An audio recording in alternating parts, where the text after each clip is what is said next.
Pimpinan Pondok Pesantren Al-Anwar Sarang Rembang Kiai Haji Maimun Zubair yang akrab disapa Mbah Mun tegas mendukung pasangan nomor urut 01 Joko Widodo dan Kiai Haji Ma'ruf Amin pada Pilpres 2019. Ya, karenanya sebagai Ketua Dewan Syuro P3, Mbah Mun lah yang merekomendasikan P3 mendukung pasangan 01. Berikut wawancara reporter Soza Hutapea dengan Ketua Umum Partai Persatuan Pembangunan Muhammad Rumahur Muzi. Jagat media sosial saat ini tengah sibuk membahas selip lidah yang dilakukan oleh Kiai Haji Maimun Zubair atau yang akrab disebut sebagai Mbah Mun saat memanjatkan doa untuk menutup rangkaian silaturahmi dari calon presiden nomor urut 01 Joko Widodo dalam kunjungannya ke Pondok Pesantren Al-Anwar yang berada di Kabupaten Rembang, Jawa Tengah.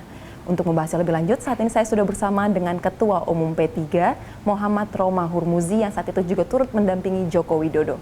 Pak Romi, kan saat ini di media sosial tengah sibuk membahas terkait selip lidah yang dilakukan oleh Kiai Haji Maimun Zubair. Padahal kita juga tahu secara fakta politik bahwa sebenarnya Mbah Mun ini tidak mungkin memberikan dukungannya kepada Prabowo karena Mbah Mun juga yang merestui P3 untuk mendukung Joko Widodo karena Mbah Mun saat ini juga masih menjabat sebagai penasehat PBNU. Tanggapannya seperti apa? Yang pertama tentu saya ingin meluruskan terlebih dahulu kejadiannya ya. Karena apa yang beredar di media sosial itu kan sudah tafsir dan terjemah. Padahal mereka tidak berada di lokasi dan bukan pelakunya. Nah, kita melihat bahwa yang dilakukan ini adalah framing dengan cara memotong video sedemikian rupa sehingga tidak selesai pada konteks kejadiannya. Yang terjadi pada saat peristiwa itu berlangsung, saya berada di sana, hanya kurang lebih 1,5 meter di belakang Kiai Maimun Zubair.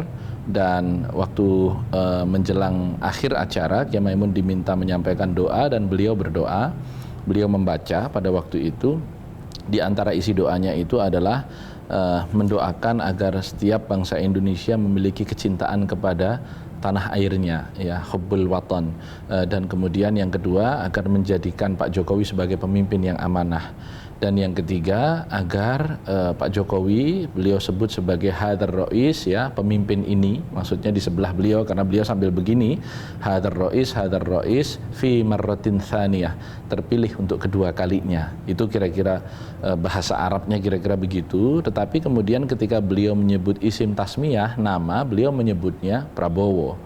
Nah, tentu kalau kita belajar bahasa Arab, itu ismul isyarah aqwa minal ibarah. Jadi yang namanya kata petunjuk hadza, ini, itu artinya berada di dekat, itu lebih kuat hukumnya dibandingkan dengan isim tasmiyah, nama, yaitu Prabowo. Maka kalau kita, para santri, sudah hafal itu. Kebetulan saya di belakang beliau, kemudian berundinglah dengan para putra-putra beliau, ada Gus Kamil, ada Gus Adib sebelah saya persis. Kemudian saya tanya, bagaimana, apa Mbah Mun tadi itu tidak salah?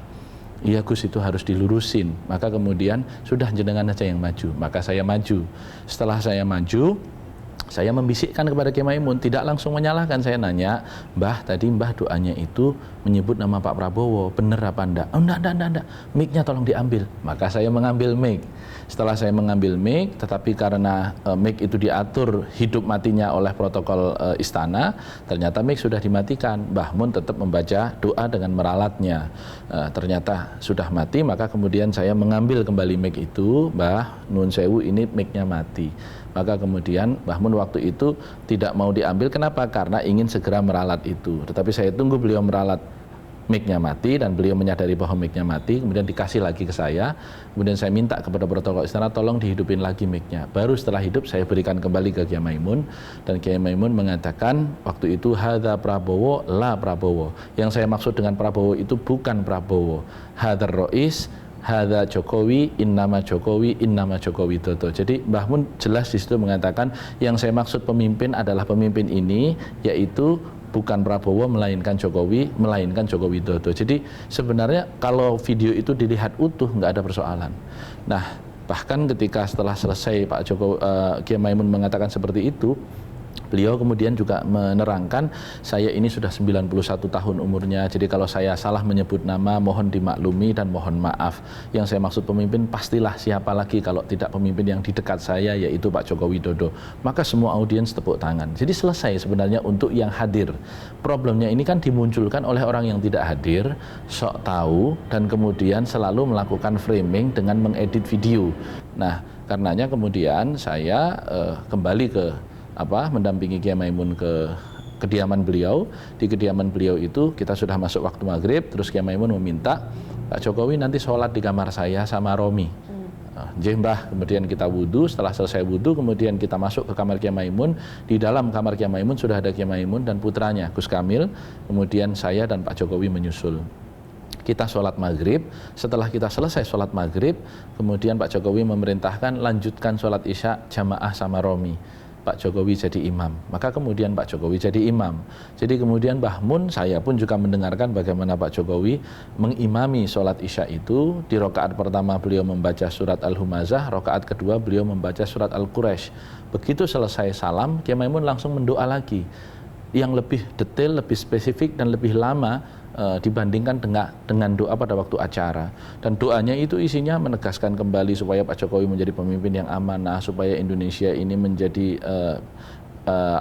baldatun thayyibatun mutmainnah, ya, jadi negara yang baik, negara yang aman dan seterusnya begitu. Dan kemudian mengatakan lagi, Allahumma ja'al hadzal rais, ya Allah jadikan pemimpin ini, ya, karena di situ kan hanya ada Pak Jokowi, fi marratin tsaniyah marratain, itu berkali-kali, jadi terpilih untuk kedua kalinya, dua kali sampai selesai. Kemudian begitu selesai doa saya menyampaikan, Mbah, karena Mbah doanya tadi seperti itu, dan tadi ketika berdoa Mbah Mun itu salah mengucap, apa kira-kira ada yang mau disampaikan secara langsung Mbah untuk meluruskan? Ya.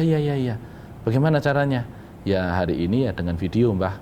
Ya sudah, maka dibuatlah vlog itu. Saya membuat vlog itu atas sepersetujuan beliau tentunya, dan sama sekali tidak mungkin sebagai seorang santri kemudian saya su'ul adab, memaksa seorang kiai. Tidak ada kamusnya itu. Oke, berarti ini murni hanya selip lidah ya? Selip lidah. Oke. Dari sini kita bisa melihat sebenarnya bahwa Mbah Mun ini memberikan dukungan kepada arus utama koalisi Joko Widodo. Apakah hal ini masih kurang meyakinkan atau kurang kuat untuk meyakinkan bahwa dukungan Mbah Mun ini diberikan kepada kubu dari Joko Widodo?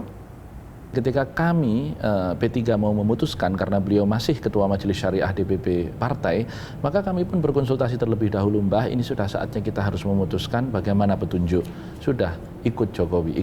Maka kemudian partai mengadakan acara Musyawarah Kerja Nasional tahun 2017, dan itu sepersetujuan Kiai Maimun. Bahkan Kiai Maimun hadir pada waktu pengambilan keputusan tentang dukungan kepada Pak Jokowi. Jadi kalau orang secara konsisten mengikuti sebenarnya perjalanan Kiai Maimun, tidak ada yang berubah. Jadi beliau memang firm Jokowi. Tapi hikmah di balik ini semua bagi saya adalah bahwa seluruh santri sarang hari ini bisa kompak sepenuhnya, ya, bukan hanya santrinya Kiai Maimun di dalam pondoknya, tetapi juga seluruh Nahdliyin hari ini, karena beliau masih menjadi penasehat di pengurus besar NU, kompak sedemikian rupa. Ternyata bahkan sekelas Kiai Maimun yang paling dihormati di lingkungan Nahdlatul Ulama, usianya sudah 90, alimnya luar biasa, itu pun masih dibully oleh pendukung-pendukung paslon 02. Jadi sudah semakin memperlihatkan bahwa merekalah yang sesungguhnya su'ul adab kepada ulama. Baik. Sekarang kalau kita berbicara dalam konteks yang lebih luas, khususnya dalam Pilpres 2019, sepertinya peran ulama ini menjadi salah satu isu sentral. Nah, untuk P3 sendiri sebagai salah satu partai Islam, apakah sudah bisa menjamin bahwa dukungan dari ulama, khususnya dari barisan P3 ini, diberikan kepada pasangan nomor urut 01? Alhamdulillah, saya kemarin melakukan tur di Java, mulai dari Jakarta, Indramayu, Cirebon, Semarang, Sarang, Jember, Lumajang, terakhir tadi Banyuwangi. Jadi saya mengumpulkan para ulama di lingkungan P3 maupun non P3 untuk memberikan penjelasan tentang mengapa mendukung Pak Jokowi dan mengapa tidak mendukung Pak Prabowo, kelebihannya di mana, kekurangannya di mana, bagaimana keberpihakannya terhadap perkembangan dan pembangunan Islam dan syiar Islam. Para ulama banyak yang kemudian tercerahkan. Nah, inilah yang kita lakukan, dan gerilya lapangan ini masih akan kami terus lakukan untuk memberikan pelurusan terhadap informasi hoax dan fitnah yang terus-menerus dipompa. Karena kan kita melihat bahwa apa yang mereka lakukan sekarang ini bukan hanya sekedar hoax dan fitnah, tetapi memang ini strategi. Apa yang disebut strategi apa itu? Strategi itu disebut strategi semprotan kebohongan. Jadi fire hose of falsehood. Jadi ini sebuah strategi yang digunakan oleh Vladimir Putin, digunakan oleh Donald Trump, yang digunakan oleh Bolsonaro di Brazil, dan hari ini pun mereka kita duga